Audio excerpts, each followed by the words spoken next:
Education purpose academy YouTube চ্যানেলে তোমাদের সকলকে স্বাগত। আজকে এসএসসি বেঙ্গলি সাবজেক্টের জন্য একটি গুরুত্বপূর্ণ টপিক ক্লাস 10 এর অস্ত্রের বিরুদ্ধে গান।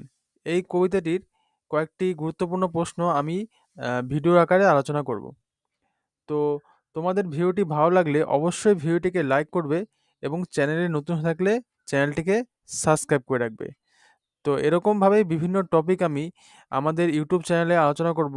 তোমরা যদি চাও অবশ্যই চ্যানেলটিকে সাবস্ক্রাইব করে রাখতে পারো। তো এই কবিতাটি দশম শ্রেণীর একটি কবিতা। তো কবিতাটির নাম হচ্ছে অস্ত্রের বিরুদ্ধে গান। কে লিখেছেন? জয় গোস্বামী। কবিতাটি কোন কাব্যগ্রন্থ থেকে নেওয়া হয়েছে?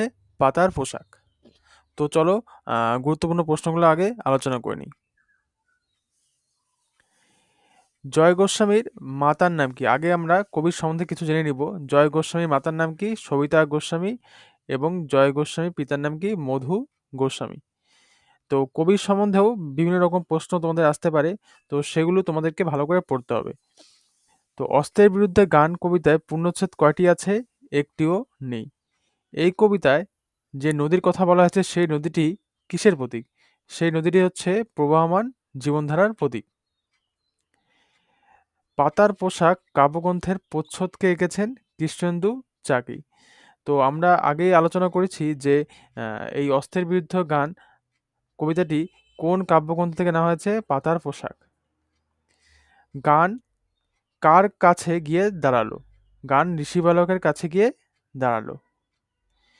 বুলেট কিভাবে তাড়ানোর কথা বলা হয়েছে কবিতায়? হাত নাড়িয়ে বুলেট তাড়ানোর কথা বলা হয়েছে।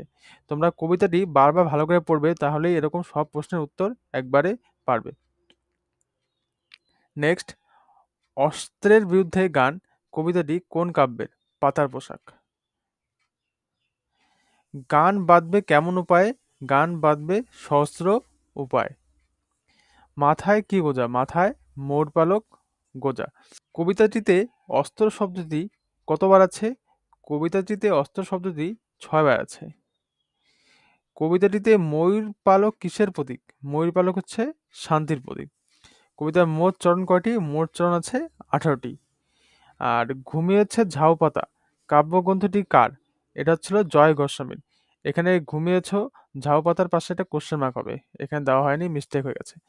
তো এরকম ভাবেই বিভিন্ন ছোট ছোট প্রশ্ন আমি এরকম ভিডিও আকারে আলোচনা করব। তো ভিডিওটি ভালো লাগলে অবশ্যই ভিডিওটিকে লাইক করবে এবং চ্যানেলে নতুন হয়ে থাকলে চ্যানেলটিকে সাবস্ক্রাইব করে রাখবে। এই সমস্ত প্রশ্নগুলি তোমরা চাইলে খাতায় লিখে নিতে পারো। সব প্রশ্নগুলি খুবই গুরুত্বপূর্ণ। তো আজকে এখানে শেষ করছি। Thank you.